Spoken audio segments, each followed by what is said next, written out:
Salut très chers téléspectateurs, habitants de Kinshasa, de Brazzaville, de partout ailleurs. Je vous remercie, je suis vraiment heureuse de vous savoir très nombreux devant vos écrans en train de nous suivre dans un autre numéro de notre magazine Percé. Percé reçoit pour vous plusieurs personnalités, chacun a sa particularité, excusez-moi. Alors aujourd'hui je reçois pour vous Madame Marie-Jeanne Alula Lyoke Nyota, qui est une femme distinguée au sommet du secrétariat général de l'enseignement supérieur universitaire et des recherches scientifiques, à qui je me retourne pour dire bonjour madame. Bonjour. Vous allez bien madame? Oui, très bien. En tout cas, je suis vraiment contente du fait que vous nous avez reçus dans votre bureau, du fait d'avoir répondu à notre invitation. Je vous remercie pour cela madame. Merci vraiment. Alors, est-ce que vous pouvez nous faire une brève présentation de votre modeste personnalité, s'il vous plaît? Oui, Madame Alula Lyoke Nyota Marie-Jeanne est née à Kinshasa, de père congolais et d'une mère congolaise. Tous les deux sont décédés. Je me suis mariée à un Congolais aussi, lui aussi décédé. Je suis veuve et je suis restée avec 4 enfants, 4 filles. Vraiment. Est-ce que vous êtes au sommet aujourd'hui du secrétariat général de l'enseignement supérieur, universitaire, de recherche scientifique aussi? Alors, comment y êtes-vous parvenu? Oui, les agents de nomination ou bien... Bon, j'ai pris les escaliers, c'est-à-dire j'ai été engagé à l'administration au grade d'attaché de bureau de 2e classe. Et j'ai fait le chemin. C'est-à-dire chez nous, à l'administration de la fonction publique, quand vous remplissez les conditions pour accéder à un poste de l'administration, il faudrait que le poste soit vacant d'abord. Ce n'est que quand le poste est vacant que vous écrivez. Vous n'écriverez pas ça, il y aura aussi d'autres agents de l'État. C'est-à-dire qu'il faut faire partie aussi de l'enseignement supérieur? Non, de la fonction publique. De la fonction publique seulement. Okay. C'est la fonction publique qui envoie les secrétaires généraux partout. C'est le ministère de la fonction publique qui est habilité à proposer à la signature du président de la République via le gouvernement dirigé par le Premier ministre la liste des secrétaires généraux qui peuvent être accepté et puis nommé par le président de la République. Donc c'est le président qui vous nomme? Oui, c'est le président qui nomme les secrétaires généraux. Bien sûr qu'après que le gouvernement, avec le Premier ministre en tête, puisse traiter les dossiers dans leur réunion du gouvernement, dossier par dossier. Il n'y a que les dossiers qui seront traités, qui vont arriver à la fin, et c'est ces dossiers-là qui seront présentés au président de la République pour nomination. D'accord. Comment répartissez-vous vos tâches entre vous, le secrétariat général et le ministère? Le ministre, c'est lui le chef du ministère. Okay. Et quand on entend le chef du ministère, c'est-à-dire y compris l'administration, le chef du secrétaire général et de tous les agents de l'administration. Lui, il agit au nom du ministère, c'est lui qui a la gestion du ministère. Tandis que le secrétaire général n'a que la gestion de l'administration. Donc vous ne faites que l'administration? Nous gérons seulement l'administration. Okay. Et nous gérons cette administration, bien sûr, avec l'aval du ministre qui est le chef de nous tous. Je ne peux pas prendre une décision à mon niveau sans que j'ai approché le ministre pour avoir son aval, son accord pour ce que je vais faire. Et de cette administration publique, souvent les principes sont vraiment, les principes de hiérarchie sont vraiment de règles et lorsqu'il s'agit de la prise de décision ou par exemple des sanctions qu'il faut prendre ou même de l'exercice normal de votre travail, en tant que femme, quel réflexe vous avez en tant que mère? Quand une femme occupe un poste de commandement, oui. Il y a un homme politique qui disait une fois, il dit, quand il envoie une femme en mission, il ne la considère pas que c'est une femme, il la considère comme un agent de l'État. Oui. C'est-à-dire, quand vous prenez une décision, vous prenez la décision en tant qu'agent de l'État, agent de commandement, et vous ne prenez pas en tant que femme. Il n'y a pas de sentiments féminins qui jouent dedans. Non, pas du tout. Vous devez agir en suivant la logique et les statuts qui nous gèrent et les règlements de l'administration. il n'y a que sur ça que vous devez vous baser pour diriger. Parce que si vous ne vous basez pas sur ces documents-là, alors là, vous n'allez pas vous en sortir. Parce qu'une femme est souvent née avec cet instinct-là d'une mère, et souvent ces instincts-là la suivent partout, quoi. Et dans votre cas, vous ne faites pas mention de ces sentiments-là? Non, parce que d'abord, nous devons savoir que nous sommes des Bantous, et dans notre coutume, la femme ne doit pas commander. Et alors, quand vous arrivez à commander, vous avez, pas facile. vous avez la bagarre d'abord de ces gens-là qui disent qu'une femme ne peut pas me commander. Et vous avez aussi les femmes qui trouvent que vous ne pouvez pas les commander. Il n'y a pas que les hommes. La lutte là, c'est pas que les hommes, il y a aussi les femmes. Et vous devez gérer tous ces gens. Et vous devez savoir comment vous y prendre. Vous devez vous devez pratiquer la sagesse pour les diriger et les commander. Parce qu'il y a un adage qui dit que quand vous êtes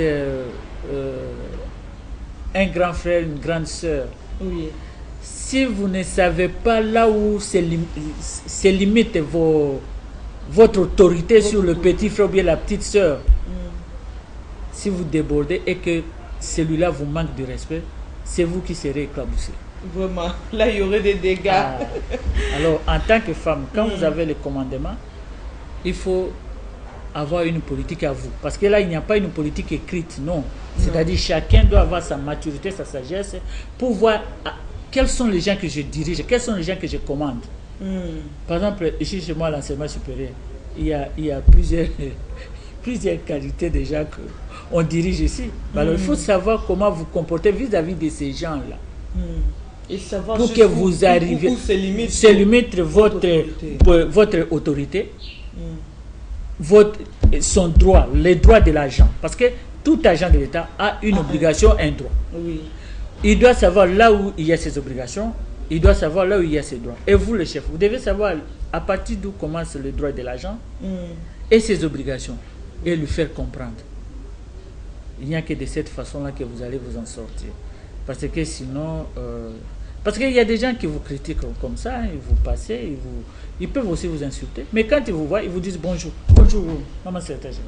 Je réponds bonjour. Alors quand vous passez, ils se demandent, ils disent, mais elle a entendu, j'ai entendu. Qu'est-ce que vous voulez que je fasse? Quand on est chef, on n'a pas une chicotte pour suivre les gens. Oh, vous avez parlé de moi, vous m'avez critiqué. Non. Puisque même à la maison, les enfants nous donnent des sobriquets.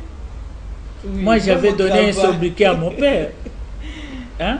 Alors, il faut dire qu'au travail, le plus important, c'est que vous devez travailler. Une femme doit savoir que là où l'homme travaille peu, lui doit travailler plus.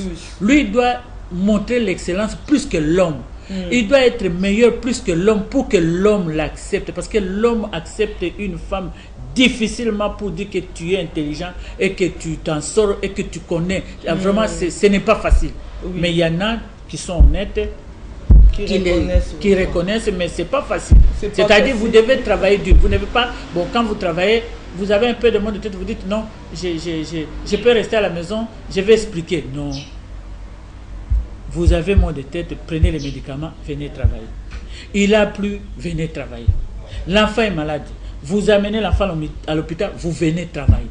C'est-à-dire, à partir du moment que les femmes vont raisonner comme ça, en tout cas, même si les hommes ne nous acceptent pas aujourd'hui, je crois que demain, ils vont nous accepter. Ils vont dire non, elles se donnent du mal quand même pour travailler pour la République. D'accord, merci. En 2012, la RDC a célébré le 14e sommet de la francophonie. En tant que cadre dans le ministère de l'Enseignement supérieur, quelles mesures avez-vous prises ou mises en place pour la pratique de la dite langue dans le milieu universitaire? Bon, pour la pratique de la langue française à l'université, ça n'a pas commencé aujourd'hui. Hein, parce que quand nous-mêmes on a été à l'université, c'est ce qu'on nous obligeait. Moi, je me rappelle même à l'école primaire, on nous obligeait de parler le français.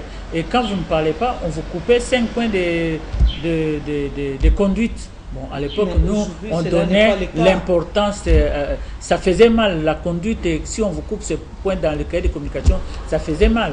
Alors, nous continuons avec ça et à l'université, on a renforcé parce que dans le cadre de la SADC, on doit aussi introduire d'autres langues, c'est-à-dire l'anglais, par exemple. Nous devons au Congo, à part le français, parler l'anglais. On a déjà commencé. Bon, peut-être les autres langues, c'est-à-dire l'anglais comme langue courante ou bien comme deuxième langue, comme deuxième langue. Comme deuxième langue. Parce que dans la SADC, il y a l'anglais, il y a le français, il y a le portugais. Alors, tous les pays de la SADC, nous devons parler ces trois langues-là pour nous faciliter l'échange. Alors, nous qui parlons français, nous avons... Vous avez dit l'anglais, le français et le portugais. Le portugais. Nous avons déjà commencé avec l'anglais. Le portugais sera aussi une langue parlée. Oui, c'est-à-dire à part le français et l'anglais, on doit ajouter le portugais. Mais je peux vous dire que déjà, il y a aussi les Coréens qui sont ici. On apprend, nos enfants, les étudiants apprennent déjà la langue coréenne à l'ISP. Bon, quelle est la place de la langue coréenne en RDC ici? Bon, bien sûr, nous ouvrons vers la culture pour faciliter l'échange. Parce que nous, avec Juste par diplomatie? Non, avec le programme du président là, pour le développement du Congo, il faut qu'il y ait des gens qui parlent les langues. Parce que pour pouvoir traiter avec des gens facilement, il faut parler leur langue. Il faut parler leur langue. Okay. Même si nous tous ne parlons pas, mais qu'on ait quand même un nombre de gens qui vont parler la langue, qu'on peut envoyer là-bas pour traiter les dossiers. Parce que si vous allez dans un pays pour traiter les dossiers et que signer des contrats, vous ne parlez pas leur langue, vous pouvez faire des erreurs, vous pouvez signer des contrats léonins, comme on a l'habitude de dire, et vous allez regretter après. Quand vous avez déjà signé, ça vous engage. Ok. Alors, quelle différence faites-vous entre la fille ou la femme du milieu universitaire d'il y a 20 ans ou 30 ans et celle d'aujourd'hui? Bon, disons que la fille ou la femme d'il y a 20 ans, la différence qu'il y avait, c'était, maintenant je crois que on a arrêté ça parce que le ministère avait pris des mesures. Il y a eu des séminaires pour sensibiliser les filles. Parce qu'à notre époque, nous, on ne connaissait pas les chic-chocs, chèques. Ça, ce sont des choses qu'on a appris, mais vite, le ministère a pris les choses à main pour ramener les filles à des bonnes dispositions. Parce que quand on envoie les filles aux études, c'est pour elles-mêmes. Elles n'étudient pas pour le parent. Elles étudient pour que demain, elles soient indépendantes. Même si elles vont se marier, qu'elles apportent quelque chose à leur ménage. Quand le mari travaille, la femme travaille, les enfants peuvent être dans de bonnes conditions. Alors, nous nous sommes battus. Je crois que vous n'entendez plus cette histoire de chic-choc-chèque. Mais madame, le milieu universitaire est difficilement gérable sur le plan éducationnel par rapport aux humanités primaires. Non, mais ils attendent quand même, c'est-à-dire éduquer, il n'y a pas... il ne faut pas dire que quand un enfant est à l'école primaire, parce que quand lorsqu'un enfant atteint le niveau universitaire, devient difficile. Non, ne vous en faites pas. Oui. On les gère. On les gère parce qu'il y a des punitions. Parce que maintenant, il y a même des professeurs qu'on a déjà punis. Pourquoi? Parce que ils ont obligé les filles à aller avec eux pour leur donner des points. Alors, c'est pour vous dire qu'on les suit. On les suit. On veut que la femme de demain, qui sera dans le développement, disons dans le rendez-vous du mondialisme. Vous demandez quelles recommandations? Voilà, il faut qu'elle soit capable. Il faut que cette femme soit capable de se défendre. On peut de vue intellectuel, on peut de vue argument, pas dans les. Il ne faut pas se chamailler, crier. C'est pas ça qu'on a besoin. Quand vous discutez avec les gens, laissez-les parler, entendez-les jusqu'à la fin, détruisez ce qu'ils ont dit. Et pour le faire, vous devez savoir ce que vous êtes en train de faire. Maîtriser ce que vous allez faire. Alors c'est ça notre visée pour les enfants d'aujourd'hui, les autorités de demain, parce que de toutes les façons, ce sont eux qui vont diriger ce pays-là demain. Alors il faut les amener à être des responsables et à maîtriser ce qu'ils sont en train d'apprendre pour les défendre. Oui. Alors, en parlant des travaux de l'adhésion au COMESA, l'apport de la femme et sa perception en tant qu'artisan au cœur du développement, quel est votre point de vue à ce sujet-là? Dernièrement, quand la réunion du COMESA était ici, j'ai vu le jeune de la RTNC là, dans leur émission Le Panier. Oui. Ils ont baladé le micro pour essayer d'expliquer. J'ai remarqué que les mamans ne comprennent pas. Ils ne savent pas qu'est-ce que ça signifie. Il y a même une qui a demandé, dit, Baye qui me colonie. Alors, je me suis dit, voilà. Alors, ce qui fait qu'il faudrait, ça c'est un travail qui nous revient pour qu'on essaie d'expliquer aux mamans, parce qu'en Afrique, ce sont surtout au Congo les mamans qui font nourrir la famille. Alors il faut qu'elles comprennent, parce que le COMESA a arrêté des mesures de libre circulation des biens et des personnes. Oui. Et des personnes là, l'accent est mis surtout sur le commerçant. Alors, nous n'avons pas encore vraiment libéré ça dans ce sens-là, parce que ça n'a pas commencé aujourd'hui. Quand j'étais encore au CRT Général Commerce en 2000, c'est à ce moment-là que, comme j'étais le point focal du COMESA dans le cadre du commerce, on a commencé ces histoires-là. Bon, je crois qu'ils sont en train de voir le pour et le contre, parce qu'il y a plusieurs services qui doivent entrer là-dedans. Il y a les services d'immigration, il y a les services de sécurité. Est-ce qu'on a déjà conscientisé la plupart des femmes dans cela?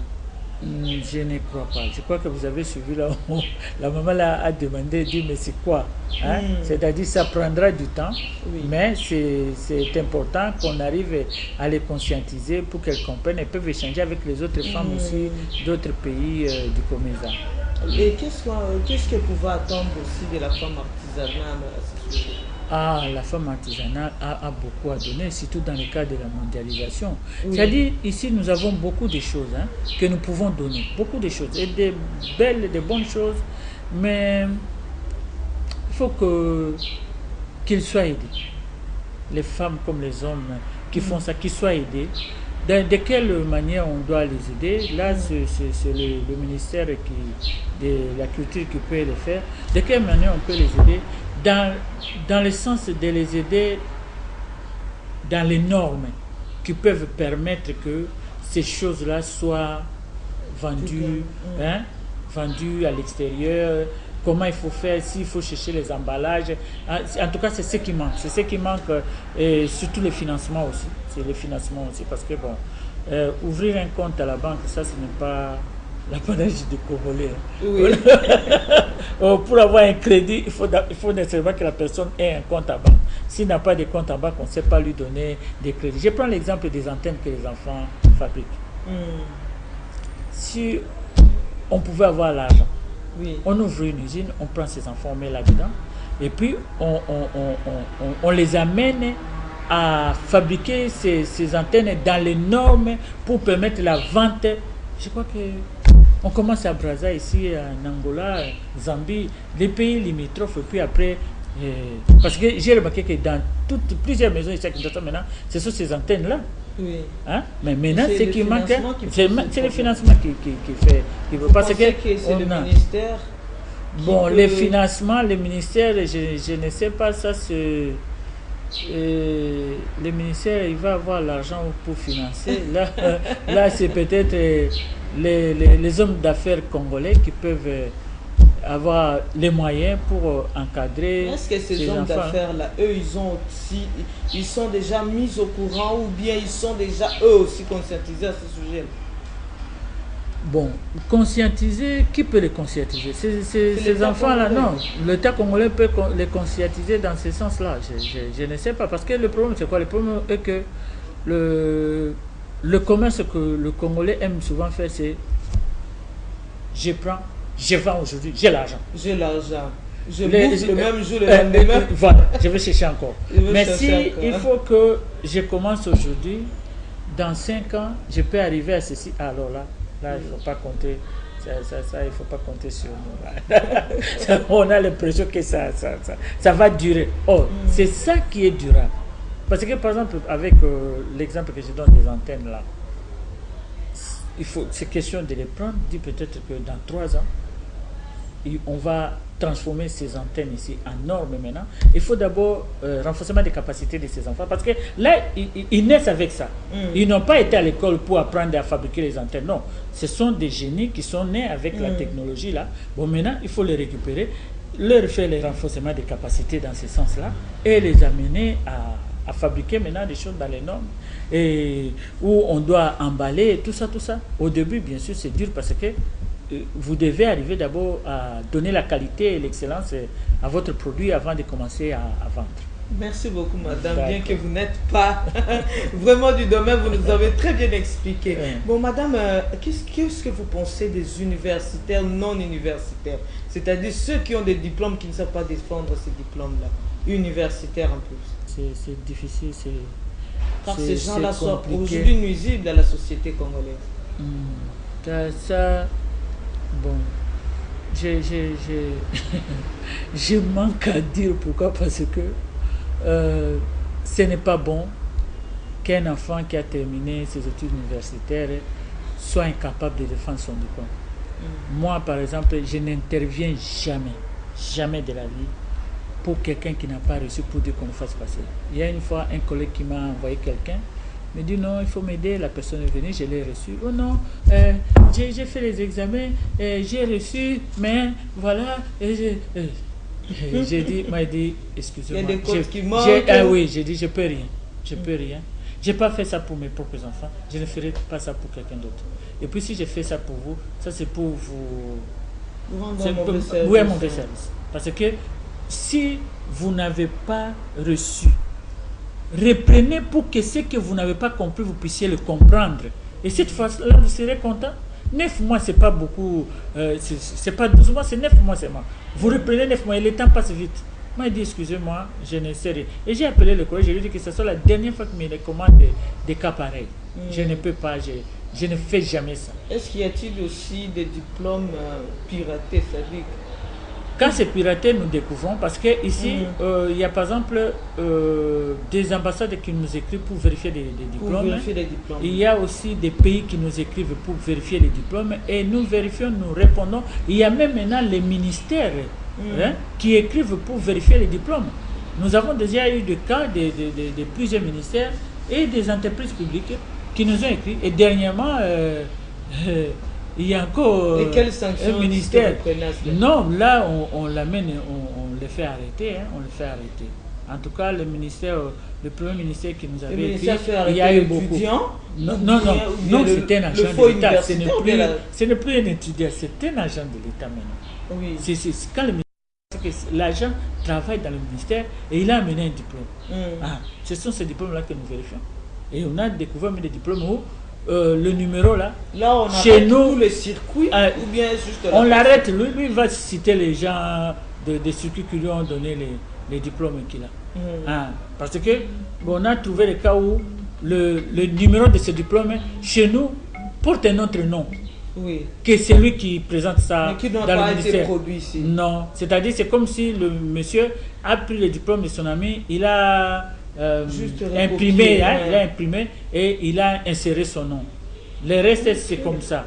Mais on s'est découvert. En tout cas, nous avons remarqué que même les services de l'État sont maintenant en train de vérifier les diplômes des universitaires des gens qui sont chez eux. Avant, c'était seulement les ambassades des pays qui sont chez nous qui vérifiaient, d'autres pays qui vérifiaient tout ça, mais maintenant, il y a même des dans les ministères, ici, des entreprises qui vérifient. Vraiment, c'est bien fait. Merci beaucoup, madame. Nous tenons pratiquement à la fin. Alors, madame la secrétaire générale, avez-vous un mot à ajouter ou un message particulier en rapport avec la situation de nos consoeurs à l'Est? Oui, la situation de l'Est, nous remercions d'abord, nous les mamans de l'administration, nous remercions d'abord le président qui a permis qu'on puisse sortir des mesures pour que celui qui viole une femme, un enfant, soit traduit en justice. Parce qu'avant, tout d'abord ça gênait, et puis deuxièmement c'était parce qu'on se disait, même si vous accusez, on ne va rien faire. Mais maintenant qu'il y a des mesures pour mettre fin à cette façon de faire, nous les remercions et nous remercions notre gouvernement qui est derrière, parce que c'est ça qui a permis que même à l'université, on puisse punir certains professeurs. Alors pour les mamans de l'Est, ils ne doivent pas penser que nous ne sommes pas avec eux, nous sommes de cœur avec eux. Nous avons seulement les moyens limités. Si on avait les moyens suffisants, c'est chaque mois qu'on pouvait se partager le peu que nous avons avec eux, parce que nous comprenons leur souffrance. Parce que il y en a qui sont des veuves qui ont des enfants, il y en a des jeunes filles qui ont des enfants qui ne connaissent pas le papa, et élever un enfant, ce n'est pas facile. Nous leur demandons seulement de tenir bon et de faire confiance à nos autorités, surtout au président de la République qui tient à la paix, et au gouvernement, au Premier ministre qui suit le mot d'ordre du président. Nous pensons que demain, elles auront la paix que nous voulons tous. Merci beaucoup, madame. Nous pourrions bien terminer par ces phrases-là, mais il y a une question qui me dérange à l'esprit. Madame, aujourd'hui, les difficultés au Congo sont connues par-ci, par-là. Est-ce qu'il y a certains étudiants, certains élèves qui terminent aujourd'hui les études humanitaires, mais qui ne savent pas accéder à l'université faute de moyens, parce que les universités aujourd'hui coûtent vraiment trop cher? C'est pas vrai. Je vous dis que l'université congolaise ne coûte pas trop cher. Moi, j'ai 2 enfants aux États-Unis. Je vous dis non. Non. Et même en Belgique, l'université, non. En tout cas, c'est parce que vous ne pouvez pas transporter les gens dans un pays comme une baguette magique. On peut les transporter ici en Belgique pour qu'ils regardent là-bas combien ça coûte, puis rentrer pour comparer. Non, chez nous, l'université ne coûte pas cher. Parce que combien on paye pour toute une année? Combien on paye dans les universités publiques? Je crois que tout au plus, si c'est plus cher, c'est $300. $300. Mais le problème est que le moyen des parents, parce que les enfants qui étudient plus, les enfants qui étudient plus, ce sont les enfants des fonctionnaires. Alors le peu que le papa a, les maisons que nous habitons, ce ne sont pas des maisons de l'État. À l'époque de nos parents, eux, ils avaient les maisons de l'État, mais nous, ce sont les maisons des particuliers qui augmentent le loyer chaque fois. Et c'est-à-dire le peu que papa a, tout est là-dedans. Et ça, il faut regarder aussi le nombre des enfants que vous avez.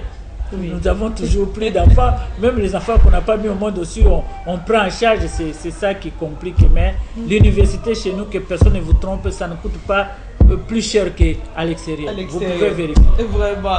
Madame, je vous remercie beaucoup. Oui. Nous sommes pratiquement à la fin.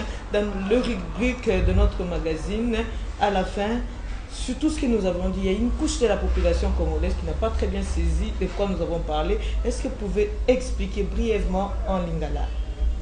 Oui. Maman congolaise, président a Pesibiso Makasi a lobby que ye alingi kosala na basi. Alingi kosala na ba jeune pe na biso ba mama. Ndenge a Pesibiso Makasi wana. Po tozwa confiance na ye. Po a regretter décision azuite. To soana te entre biso. Concurrence et lobby que batoba soana. Concurrence et salemaka na musala. Mama nyonso oya yebi musala asala isusu makasi koleka ndenge asala kaliboso. Bakonzi bandima ye. Po moto akondima liboso mokonzi aza mokonzi no direct nde akondima yo. Oyo mokonzi aza musika akotuna oyo aza pembeni na lobi me moto wana asala kiboni ye akoloba. Po soki moto azosala malamu ata lelo bandimi yo te lobi bakondima yo. Biso basi totika kubunda na biso na biso. Moto na moto o ayebi atangi classe na ye asala musala na ye abunda. Bato nyonso bakoma bakonzi mokolo moko te. Lero kokoma po okoma esimbi te problème ezate. C'est une partie remise. Pema respirer melama zonga lisusu. Soko zinanu résultat na zoluka te kotika te. Ko bunda te, ko soana te. Po soki to soani président a regretté. Bato bazaki d'accord na été bakobi tolobaki na binoni. Otiaki confiance na baso moni bango. Eloko biso ba mamoyo tozana administration to ko bana bino kaka yango na po biso tozana administration bitumba ezali. Na mibali na baninga na biso basi mais toko bundate toko soanate toko bundate toko sala kaka musala nzambe azana biso to simba président nzambe abakisela ye ndenge alobi 30% peut-être lobi to koma 50%. Voilà oyo na lobi bana na biso bazotanga classe batanga classe bana basi pe mususu bazaka mayele koleka bana mibali mwana mwasi andimate ba obligé quoi que ce soit alors que yaza na mayele akoyi kozolo kwa mobali mwana mobali azozwa atake kuluka musala basengelo ko mususu te po mwana mobali pa kende kuluka musala basenga ke loko mususu te basenga ka diplôme yepe basenge kaka diplôme soki amoni basengelo ko mususu akende kuna te aluke pa mususu nzambe akosala. En tout cas, merci beaucoup. Merci Madame la Secrétaire Générale. Merci à mon équipe technique, à Roy Mbouyi, à toute l'équipe de CD Production, Yannick Kaye, Kim Skimbulungu, Domestique, Jean-François Mizimir et à tout le monde. Je vous remercie. À tous les agents de Congo Web Télévision et à lui-même, M. Gabriel Chabani. Je ne terminerai pas sans saluer M. Vicky Kabongo, M. Gilbert Kalunga. Merci à vous. Quant à moi, je vous dis au revoir. Bye, nous allons vous revoir prochainement. Au revoir.